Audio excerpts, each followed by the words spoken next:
Guys, I am Abhishek and welcome to my channel यूकेमिक्स। तो आज के इस वीडियो में हम सीखेंगे आइगन वैल्यूज निकालने का तरीका। सबसे पहले हम सीखेंगे इसका मेन तरीका क्या होता है, देन हम मूव होंगे अपने शॉर्ट ट्रिक की ओर। तो चलिए वीडियो की शुरुआत करते हैं। तो आइगन वैल्यूज निकालने से पहले हमें कुछ बातें पता होनी चाहिए आइगन वैल्यूज के बारे में। वो बातें काफी इंपॉर्टेंट है। वो बातें क्या है कि आइगन वैल्यूज वैलिड होता है सिर्फ स्क्वायर मैट्रिक्स के लिए। मतलब सिर्फ हम स्क्वायर मैट्रिक्स का ही आइगन वैल्यू निकाल सकते हैं, किसी भी मैट्रिक्स का नहीं। और स्क्वायर मैट्रिक्स क्या होता है? जिसके नंबर ऑफ रोज और नंबर ऑफ कॉलम्स इक्वल हो। फॉर एग्जांपल 2x2 का एक मैट्रिक्स जो है वो क्या है? स्क्वायर मैट्रिक्स है, क्योंकि नंबर ऑफ रोज और नंबर ऑफ कॉलम्स इक्वल है। तो इस टाइप के मैट्रिक्स का हम आइगन वैल्यू निकाल सकते हैं। 3x3 इसका भी हम आइगन वैल्यू निकाल सकते हैं। 4x4 इसका भी हम आइगन वैल्यू निकाल सकते हैं। अब मान लो तुम्हें मैं एग्जांपल दे दूं एक मैट्रिक्स का जिसका ऑर्डर है 3x2, 4x3, 5x2। ये सब 3 एग्जांपल्स में दिया हूं। तो इन सभी के तुम आइगन वैल्यू नहीं निकाल सकते हो। क्यों नहीं निकाल सकते हो? क्योंकि ये सब स्क्वायर मैट्रिक्स नहीं है। स्क्वायर मैट्रिक्स क्यों नहीं है? क्योंकि इसके नंबर ऑफ रोज और नंबर ऑफ कॉलम्स इक्वल नहीं है। देखो इस मैट्रिक्स में क्या है? 3 रोज है 2 कॉलम्स है। इस मैट्रिक्स में क्या है? 4 रोज और 3 कॉलम्स है। तो मतलब नंबर ऑफ रोज और नंबर ऑफ कॉलम्स इक्वल नहीं है, तो ये स्क्वायर मैट्रिक्स नहीं है। तो ये कौन सा मैट्रिक्स है अगर स्क्वायर मैट्रिक्स नहीं है? तो ये है तुम्हारा रेक्टेंगुलर मैट्रिक्स। क्या है मैट्रिक्स? ये रेक्टेंगुलर मैट्रिक्स। तो हम रेक्टेंगुलर मैट्रिक्स का तुम आइगन वैल्यू नहीं निकाल सकते हो, सिर्फ तुम स्क्वायर मैट्रिक्स का आइगन वैल्यू निकाल सकते हो। ये बात तुम ध्यान में रखो, ठीक है। तो अगर तुम्हें कोई भी अगर मैट्रिक्स दिखे तो उसका तुम आइगन वैल्यू निकालने मत बैठ जाना। सबसे पहले तुम उस मैट्रिक्स का ऑर्डर चेक करना। अगर ऑर्डर 2x2 हो, 3x3 हो, 4x4 हो, 5x5 हो, तभी तुम उस मैट्रिक्स का निकाल सकते हो आइगन वैल्यू। अगर इस टाइप का तुम्हें दिख जाए ऑर्डर तो समझ जाना वो रेक्टेंगुलर मैट्रिक्स है, उसका तुम आइगन वैल्यू नहीं निकाल सकते हो। एक और बात तुमको पता होनी चाहिए आइगन वैल्यूज के बारे में, वही बात मैं आपको बताता हूं। वो बात क्या है? मान लो एक मैट्रिक्स है, उसका ऑर्डर 2 है। ऑर्डर 2 मतलब कि वो 2x2 का मैट्रिक्स है। 2x2 का मैट्रिक्स को हम ऑर्डर 2 का भी मैट्रिक्स बोलते हैं। तो अगर किसी का भी मैट्रिक्स का ऑर्डर अगर 2 है तो उसके 2 आइगन वैल्यूज एग्जिस्ट करते हैं। मतलब फॉर एग्जाम्पल ये मैट्रिक्स ले रहा हूं मैं 1 2 3 4। ये 2x2 का मैट्रिक्स है, तो इस मैट्रिक्स के लिए कितने आइगन वैल्यूज एग्जिस्ट करेंगे? 2 आइगन वैल्यूज, ठीक है। अगर मैं 3x3 का मैट्रिक्स लूं 1 2 3 4 5 6 7 8 9, ये 3x3 का मैट्रिक्स है, तो इसके लिए कितने आइगन वैल्यू एग्जिस्ट करेंगे? सोचो, इसके लिए 3 आइगन वैल्यूज एग्जिस्ट करेंगे। तो मतलब जितना मैट्रिक्स का ऑर्डर होता है उतने ही उसके आइगन वैल्यूज होते हैं। तो अगर मैं आपको बोल दूं कि 4x4 मैट्रिक्स का कितना आइगन वैल्यू होगा? 4। 5x5 मैट्रिक्स का कितना आइगन वैल्यू होगा? 5। 3x3 मैट्रिक्स का कितना आइगन वैल्यू होगा? 3। 2x2 का मैट्रिक्स का कितना आइगन वैल्यू होगा? 2। तो ये भी बात आपने सीख ली। तो हमने 2 बातें सीख ली आइगन वैल्यूज के बारे में। पहली बात क्या थी कि आइगन वैल्यू से स्क्वायर मैट्रिक्स का ही निकल सकता है। और दूसरी बात हमने क्या सीखी कि जितना मैट्रिक्स का ऑर्डर होता है उतने ही उस मैट्रिक्स का आइगन वैल्यू होता है। समझ में आ गया? अब देखो, और हम मेन मुद्दे पे आते हैं कि हम आइगन वैल्यू आखिरकार निकालते कैसे हैं किसी भी मैट्रिक्स का, ठीक है। तो चलो देखो, मैं लिख दिया हूं ऊपर में वैल्यू फॉर स्क्वायर मैट्रिक्स, ताकि आपको हमेशा याद रहे कि इस स्क्वायर मैट्रिक्स के लिए आइगन वैल्यू एग्जिस्ट करता है। तो मैं एक एग्जांपल ले रहा हूं स्क्वायर मैट्रिक्स का, इसका हम लोग आइगन वैल्यू निकालते हैं। a इज इक्वल टू मैं ले रहा हूं 4 2 2 4। तो इसका हम आइगन वैल्यू कैसे निकालेंगे? देखो आइगन वैल्यू निकालने का देखो मैं स्टेप बाय स्टेप तरीका बताता हूं आपको। स्टेप 1 में तुम क्या करो, मैं आपको फॉर्मूला बताता हूं। एक फॉर्मूला होता है a माइनस लैम्डा i। ये फॉर्मूले को तुम पहली स्टेप में इस्तेमाल करो। चलो इस्तेमाल करते हैं हम लोग। a यहाँ पे क्या है? मैट्रिक्स है, तो क्या है? 4 2 2 4 माइनस लैम्डा। यहाँ पे लैम्डा क्या है? लैम्डा पता है क्या है? लैम्डा यहाँ पे है आइगन वैल्यू, जिसे हमें निकालना है। आई यहाँ पे क्या है? आई यहाँ पे है आइडेंटिटी मैट्रिक्स। आइडेंटिटी मैट्रिक्स क्या होता है? 1 0 0 1। तो देखो ये मैट्रिक्स का ऑर्डर क्या है 2x2, तो आइडेंटिटी मैट्रिक्स भी हम लेंगे 2x2 ऑर्डर का। अगर मान लो ये मैट्रिक्स का ऑर्डर होता है 3x3, तो हम आइडेंटिटी मैट्रिक्स भी लेते हैं 3x3 ऑर्डर का। अगर ये मैट्रिक्स का ऑर्डर होता है 4x4, तो आइडेंटिटी मैट्रिक्स भी लेते हैं 4x4 का। आइडेंटिटी मैट्रिक्स 3x3 का क्या होता है 1 0 0 0 1 0 0 0 1। ठीक है, अब चलो इसको हम सॉल्व करते हैं। ठीक है, इसको मैं मिटा देता हूं, इसको हम सही से सॉल्व करते हैं। देखो इसको मैं ऐसे लिखूंगा 4 2 2 4 माइनस लैम्डा एक टाइप का कांस्टेंट है, ये हर एलिमेंट से मल्टीप्लाई हो जाएगा, तो क्या होगा lambda into 1 lambda, lambda into 0 0, lambda into 0 0 और लैम्डा इंटू 1 लैम्डा। अब हम सिंपली सब्सट्रैक्शन करेंगे दो मैट्रिक्स का। तो सब्सट्रैक्शन कैसे करते हैं मैट्रिक्स का, ये माइनस ये माइनस ये माइनस ये माइनस ये। तो 4 माइनस लैम्डा क्या होगा 4 माइनस लैम्डा, 2 माइनस 0 क्या होगा 2, 2 माइनस 0 क्या होगा 2 और 4 माइनस लैम्डा क्या होगा 4 माइनस लैम्डा। तो हमारे पास ये मैट्रिक्स आ गया। तो हमने पहले स्टेप में ये मैट्रिक्स को ले आया है। अब क्या करूंगा मैं स्टेप 2 में, मैं मिटा देता हूं स्टेप 1।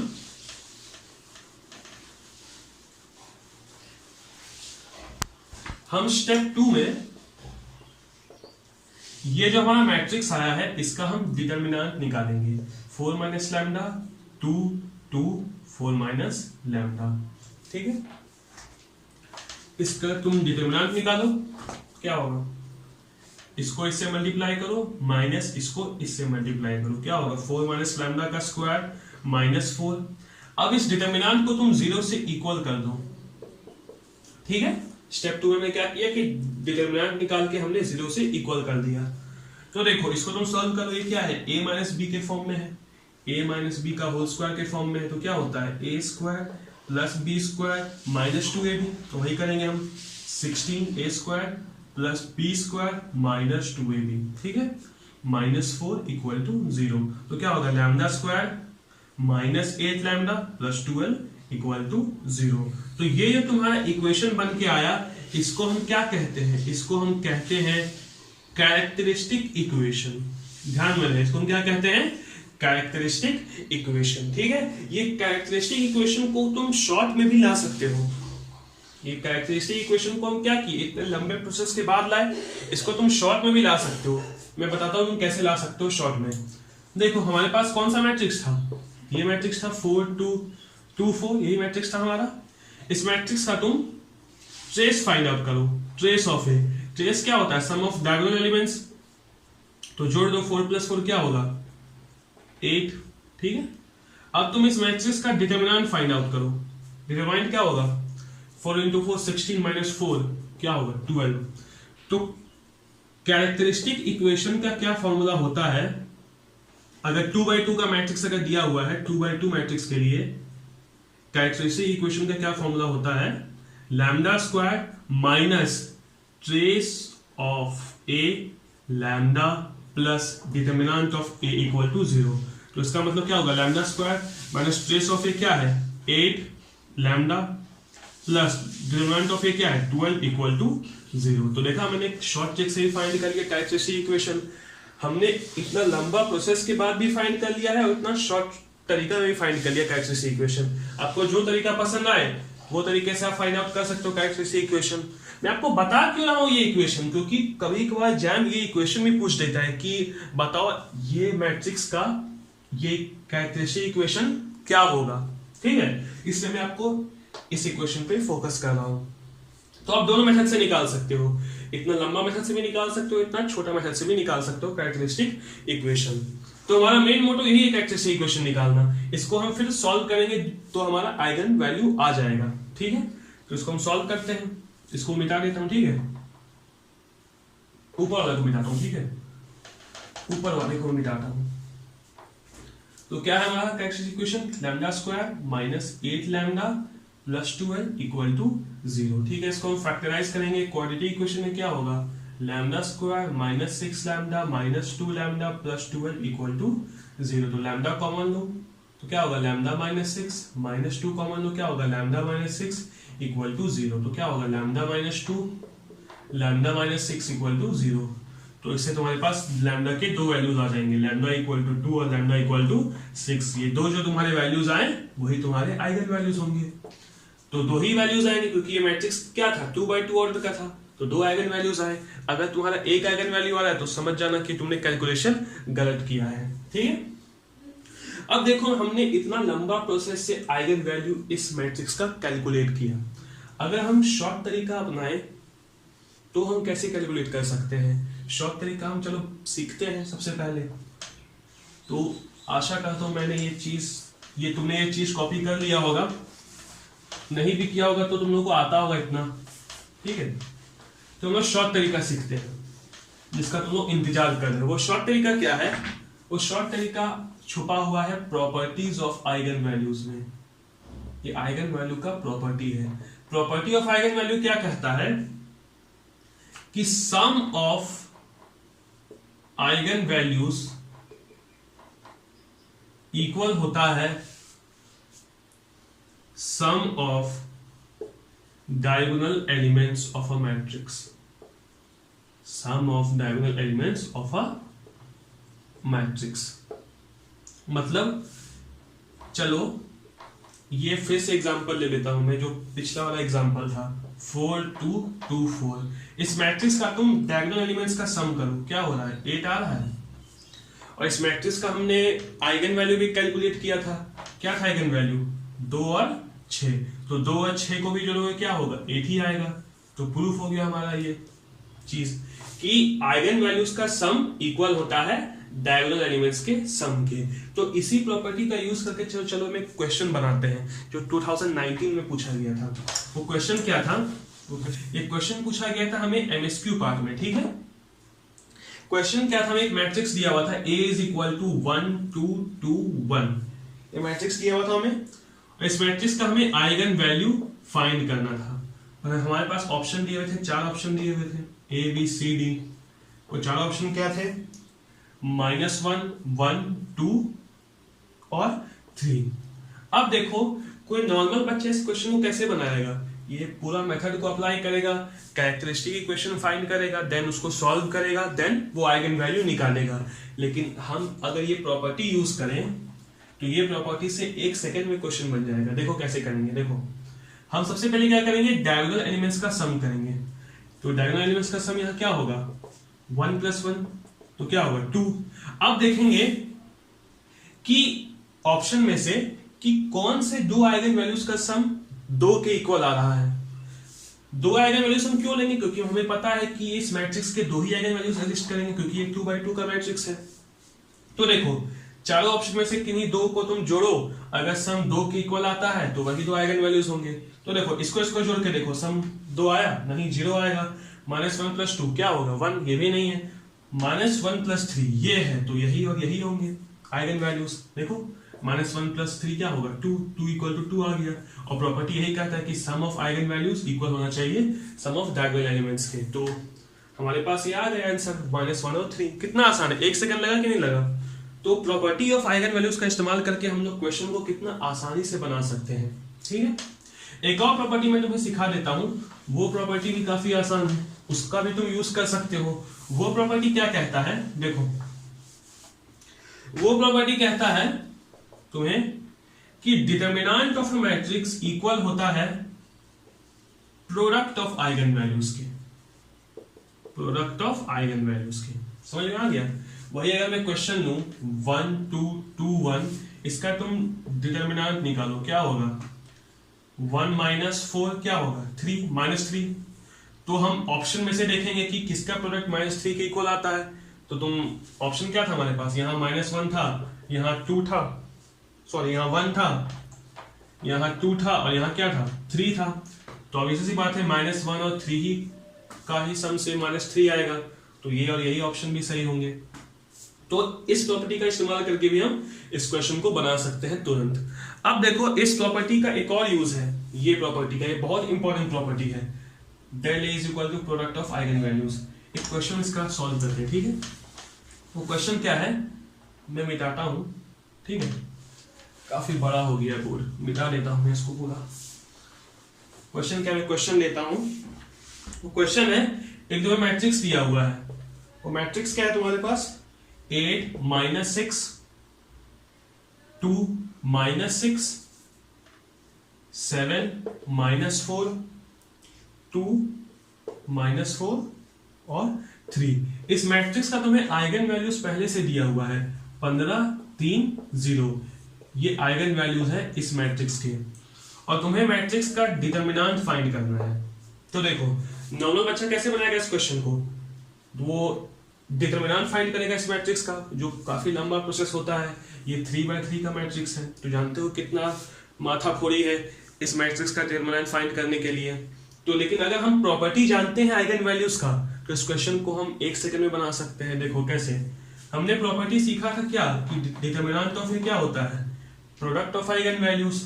तो हमारे पास आइगन वैल्यूज दिए हुए हैं, तो उनका तुम प्रोडक्ट कर दो, 15 इंटू 3 इंटू 0 इक्वल टू क्या आया, 0। आंसर क्या आया, 0। तो डिटरमिनेंट ऑफ क्या हुआ, 0। तो क्वेश्चन कितना था, 1 सेकंड का था क्वेश्चन की नहीं। अगर तुम नॉर्मल मेथड से चलते तो हो सकता है तुम्हारा 0 नहीं भी आता, क्योंकि अगर तुम थोड़ा माइनस प्लस में गलती कर देते, जो कि होता ही है इस डिटरमिनेंट के कैलकुलेशन में, तो तुम्हारा 0 नहीं आता और तुम आंसर नहीं ला पाते। लेकिन अगर ये प्रॉपर्टी का तुम इस्तेमाल करोगे तो तुम्हारा गलती भी कम होगा और तुम्हारा आंसर भी एक्यूरेट आएगा। तो देखा ये प्रॉपर्टी का कितना यूज है। तो अगर जैम तुमको क्वेश्चन पूछेगा भी आइगन वैल्यूज का, तो तुमको एमएसक्यू में पूछेगा या तो एनईटी में पूछेगा। एनईटी में कैसा क्वेश्चन पूछेगा, एनईटी में अगर वो जैम क्वेश्चन पूछता है तो वो हमेशा प्रॉपर्टी से ही क्वेश्चन पूछेगा, गारंटी बात है। तो अगर जैम तुमको पूछेगा एनईटी वाले पार्ट में आइगन वैल्यूज का क्वेश्चन, तो तुम्हें कैसा क्वेश्चन पूछेगा, तुम्हें क्वेश्चन इसी टाइप का क्वेश्चन पूछेगा। अगर 3x3 का तुम्हें अगर मैट्रिक्स दे दिया जाए तो इसका तुमको 2 ही टाइप का क्वेश्चन पूछ सकता है एनईटी में। या तो तुम्हें पूछ देगा सम ऑफ आइगन वैल्यूज बताओ इस मैट्रिक्स का, या प्रोडक्ट ऑफ आइगन वैल्यूज बताओ इस मैट्रिक्स का। तो सम ऑफ आइगन वैल्यूज तुम्हें पता है कैसे हम निकालते हैं, सम ऑफ डायगोनल एलिमेंट्स कर देते हैं, 8 + 7 + 3 क्या होगा, 18। और प्रोडक्ट ऑफ आइगन वैल्यूज हम कैसे निकालते हैं, डिटरमिनेंट कर देते हैं इस मैट्रिक्स का। तो तुम्हें पता था इस मैट्रिक्स का डिटरमिनेंट कितना था, 0 था, हमने प्रीवियसली सॉल्व किया था इसको। तो ये क्या होगा, 0। तो हमने ये दो क्वेश्चन को कितनी आसानी से बना लिया। अगर कोई नॉर्मल मेथड से चले तो वो कितना लंबा प्रोसेस है यहाँ तक पहुंचने का, तुम्हें पता होगा। तो एक और प्रॉपर्टी मैं आपको सिखाना चाहूंगा, वो प्रॉपर्टी क्या है, मान लो वही मैं केस लेता हूँ 4 2 2 4, यही मैट्रिक्स में लेता हूँ, बार बार यही मैट्रिक्स में ले रहा हूँ। इस मैट्रिक्स का हमने क्या निकाला था, 2 आइगन वैल्यूज निकाला था, λ1 = 2 निकाला था और λ2 = क्या निकाला था, 6 निकाला था। अगर तुमको 5a का पूछ दिया जाए, a का तुम्हें आइगन वैल्यूज पता है 2 और 6, तुम्हें अगर 5a का पूछ दिया जाए आइगन वैल्यूज, तो क्या होगा, कुछ नहीं होगा।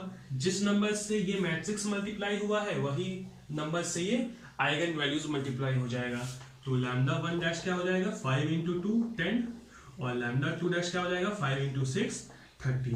अगर इसी मैट्रिक्स को हम स्क्वायर कर दें तो आइगन वैल्यूज क्या होगा, तो आइगन वैल्यूज भी स्क्वायर हो जाएगा। तो क्या होगा, 2 का स्क्वायर 4 और λ2 क्या होगा, 6 का स्क्वायर 36। तो हमने दो और प्रॉपर्टी सीख ली आइगन वैल्यूज के बारे में। वो प्रॉपर्टी क्या है कि अगर कोई भी नंबर से अगर हम किसी भी मैट्रिक्स को मल्टीप्लाई करें तो वही नंबर से आइगन वैल्यूज भी हमारा मल्टीप्लाई हो जाता है। जैसे हमने 5 से मल्टीप्लाई किया मैट्रिक्स को, तो हमारा आइगन वैल्यू भी 5 से मल्टीप्लाई हो जाता है।